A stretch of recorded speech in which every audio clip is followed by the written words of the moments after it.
How do we enhance our self-esteem? The simple answer is by distorting reality. To some degree, all of us use positive illusions or the little lies we tell ourselves to think and feel better about ourselves. Day to day, we tend to see the good in ourselves and deny our weaknesses. Distorting reality does not sound like something we should be doing, but the good news is that these distortions are essential to the human experience. They help us maintain our mental health and self-confidence.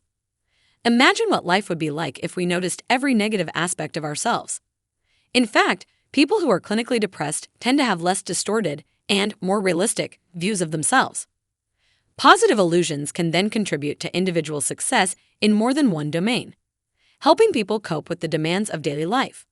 However, positive illusions can also lead us to develop self-defeating behavior patterns.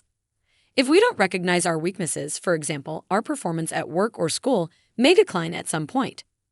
If we don't take accountability for our mistakes, people may avoid us and our reputation may suffer.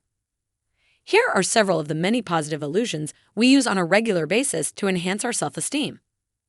Keep in mind, too, that all of us use all these positive illusions on a regular basis. It's no wonder humans have conflict. Each of us sees the world in a way that benefits us.